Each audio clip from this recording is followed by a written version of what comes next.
Hello दोस्तों, आज की कहानी है भगवान गौतम बुद्ध की। आप अपना धैर्य एवं सब्र और शांत रहोगे।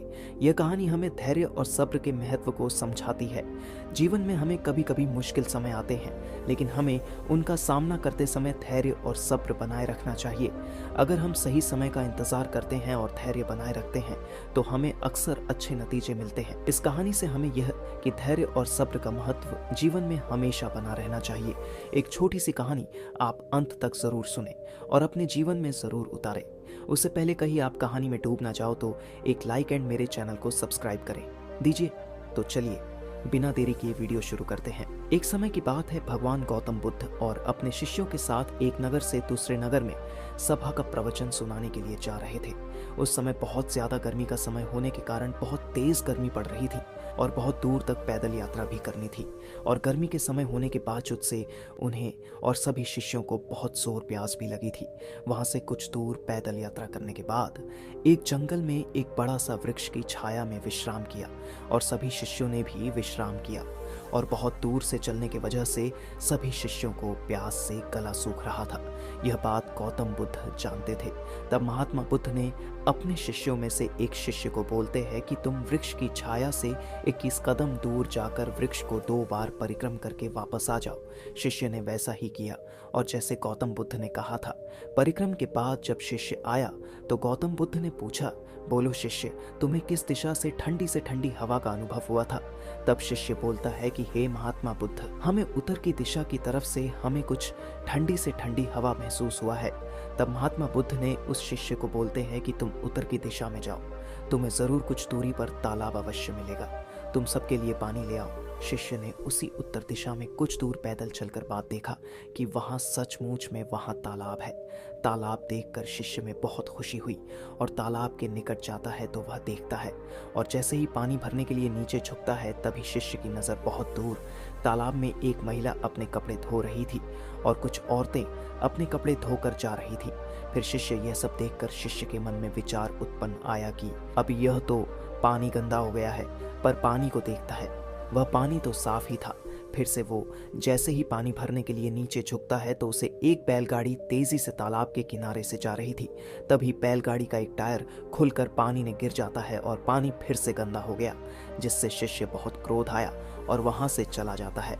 जब शिष्य गौतम बुद्ध के पास जाकर निराशा भाव से सारी रहस्य सुनाई की। शिष्य के बात सुनने ही कुछ शिष्य ने बुद्ध को सवाल किया कि हम लोगों को यहाँ से तुरंत निकलना चाहिए कि हम दूसरी जगह से पानी की खोज करते हैं। इधर उधर देखने के बाद महात्मा बुद्ध सभी शिष्यों को शांत रहने को बोला कि धीरज रखो, कुछ यहीं पर बैठो और एक सही समय का इंतजार करो। सभी ने गौतम बुद्ध की बात को माना और फिर से उस वृक्ष के नीचे बैठ गए। तभी और कुछ टाइम बीत जाने के बाद गौतम बुद्ध फिर से अपने शिष्यों में से एक शिष्य को भेजा पानी लेने के लिए उसी तालाब जहाँ पहले एक शिष्य गया था, और उस शिष्य ने बिना कोई सवाल किए पानी लाने के निकल जाता है। तालाब की हालत देखकर शिष्य पूरी तरह शौक हो गया कि तालाब का पानी पूरी तरह से साफ था। यह देखकर शिष्य ने बहुत खुश हो गया था और वह पानी भरकर महात्मा बुद्ध के पास जाता है और सभी शिष्यों ने पानी पीकर अपनी अपनी प्यास बुझाई। लेकिन अभी भी सभी शिष्यों के मन में एक प्रश्न था कि आखिर यह चमत्कार कैसे हो सकता है? तालाब का पानी तो गंदा था। तब शिष्यों को लगा कि यह सब महात्मा बुद्ध का चमत्कार है। उन्हीं में से एक शिष्य ने पूछ लिया कि हे महात्मा बुद्ध, ये चमत्कार आपने कैसे किया? शिष्य का प्रश्न सुन के महात्मा बुद्ध बोले ने कि यह कोई चमत्कार नहीं है, यह आपके धैर्य एवं सब्र का फल है। अपने धैर्य जितनी देर हम सब लोगों ने धैर्य और सब्र बनाए रखा, सही समय का इंतजार किया और उतनी देर तालाब का पानी के ऊपर तैर रहे सभी गंदे मल और मिट्टी वो तालाब के पानी निचली सतह पर चले गए। फिर कुछ देर बाद शिष्य जब वैसे तालाब के पास गया पहुंचता है, तब तक सब गंदा कण पानी के नीचे चले गए, जिससे वजह से तालाब का पानी साफ दिखाई दे रहा था। यदि उस समय आप लोगों ने धैर्य एवं सब्र किया होता, धैर्य न रखा होता तो सब इतनी गर्मी में पानी की कहाँ खोज करते और प्यासे रहकर शायद अब तक तुम मृत्यु को प्राप्त हो जाते, क्योंकि यहाँ से अगला कोई तालाब है या नहीं है, और होगा भी तो क्या आपको पता है कि उस तालाब का पानी अच्छा या साफ है? इन सब कारणों से आप कभी प्यास ना बुझा पाते और प्यास के चक्कर में मर जाते। फिर इतना बोलते के बाद तो दोस्तों ये कहानी यही खत्म होती है। दोस्तों, हमें इस कहानी को सीख ये समझाती है कि जैसी स्थिति और हमें धैर्य एवं सब्र रखे, वैसी ही स्थिति और मुश्किलों और दौर जिंदगी के हर मोड़ पर आएंगे। तब उस समय भी आपको ऐसे ही संयम बनाए रखना होगा, जैसा जैसा महात्मा बुद्ध ने अपने शिष्यों को समझाया था। और अपने दिमाग से काम लेते हुए ही आपको एक सही फैसले के साथ अच्छे नतीजे पर पहुंचना होगा। हर मुश्किलों दौर में धैर्य एवं सब्र रखते हुए आपको और दूसरों के लिए अच्छा हो, क्योंकि ऐसी स्थितियों में लोग अक्सर गुस्से में आकर अपना धैर्य एवं सब्र खो देते हैं और गुस्से तथा जल्दबाजी में गलत काम और फैसला कर बैठते हैं, जिसका परिणाम बहुत बुरा होता है। उसको भविष्य में देखने को मिलता है, जिसमें खुद का नुकसान अधिक होता है।